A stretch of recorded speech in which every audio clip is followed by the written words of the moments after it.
Chapter 7 Green Plants. Our earth has a vast variety of plants. Plants are also living things like us. They also need food for their survival, but like human beings and animals, they do not depend on others for food. They can prepare their own food with the help of sunlight and chlorophyll. Chlorophyll is a green pigment present in leaves that makes them green. Parts of a leaf. The parts of a leaf are stalk, leaf blade, main vein, side vein and stomata. Stalk. Leaf is attached to the stem with the help of stalk. Leaf blade. The flattened part of a leaf is called leaf blade. It helps a leaf to trap sunlight. Main vein and side veins. Main vein runs through the middle of a leaf. A number of side veins are attached to the main vein. These veins help to transport water, mineral and prepared food to and from the leaf. Stomata. The lower layer of the leaf has tiny pores. These tiny pores are called stomata. To make food, green plants take in carbon dioxide. They give out oxygen and excess water through stomata. Working of leaves. Leaves make food for plants. So they are called kitchen or food factories of a plant. Leaves help plants to breathe through stomata. Leaves give the shape and color to the plant. Photosynthesis. The process by which green leaves make food in the presence of sunlight by using chlorophyll, carbon dioxide, water and minerals is called photosynthesis. Photo means light and synthesis means putting together. How do leaves make food? Roots absorb water and minerals from the soil and send them to the leaves through the stem. Leaves take in carbon dioxide through stomata and absorb sunlight with the help of chlorophyll. They use sunlight to put water and carbon dioxide together to make food. This plant food is a kind of sugar called glucose. When food is prepared, oxygen is given out through stomata. How do the plants use their food? Plants use their prepared food or glucose in the following ways. They burn it to produce energy. Use it for their growth. Store extra food, extra glucose, in the form of starch in their different parts like leaves, roots and fruits. Test for starch. Dissolve a pinch of starch in hot water. Cool the solution. Take a few drops of this solution in a dish. Add 1 drop of iodine solution to it. What do you see?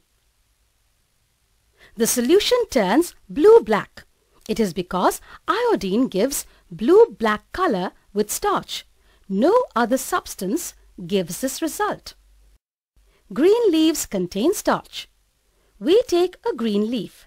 We cannot perform the starch test in a green leaf. First, we have to remove the color of the leaf.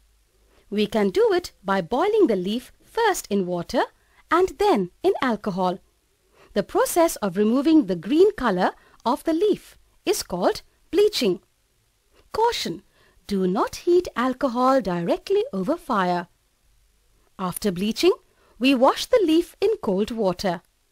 We pour a few drops of iodine solution on the leaf. What do we see? The leaf turns blue-black in color. This shows that starch is present in green leaves. Leaves cannot make food without sunlight.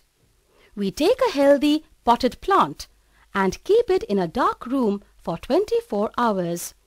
Since the leaves do not receive sunlight, they will not be able to prepare food. There will be no food left in the leaf. We cover one of its leaves partly with a strip of black paper and put the plant in sunlight for a few hours. We pluck this covered leaf and remove the black strip. We bleach the leaf by boiling it first in water and then in alcohol. We wash the leaf with water again. We add a few drops of iodine on it. What do we see? We see that the part of the leaf covered with black paper does not turn blue-black, while the other parts turn blue-black. Why is it so? It is because the covered part of the leaf could not get sunlight. Hence, there is no starch in this part. This shows that sunlight is needed for making starch. That is, sunlight is necessary for photosynthesis. Chlorophyll is necessary for photosynthesis. We take a plant with variegated partly green and partly white leaves. We keep this plant in the sunlight for a few hours. We now take a leaf of this plant and trace the leaf on a sheet of paper showing green and white patches. Now, we bleach the leaf as we did in the previous experiment. We test the leaf with iodine. What do we see? Remember the caution. We see that the white patches do not turn blue-black. That is, there is no starch formed in the white parts of the leaf. The green part of the leaf turns blue-black. That is, starch is formed only in the green part of the leaf. What does it indicate? It indicates that the chlorophyll, green substance, is necessary for photosynthesis in plants. Some unusual plants. We have just learnt that plants make their food in green leaves.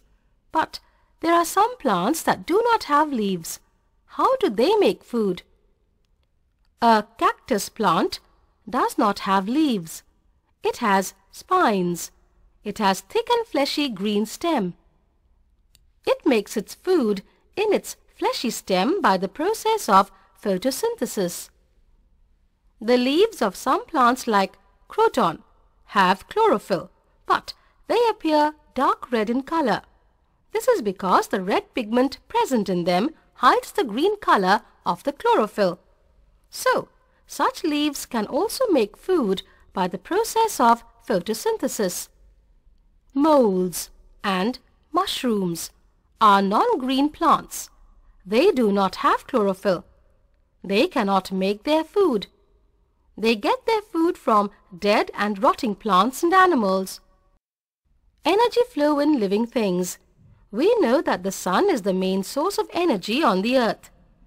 Plants use sunlight along with water and carbon dioxide to make food. This food is eaten by plant eaters like deer, cows and buffaloes.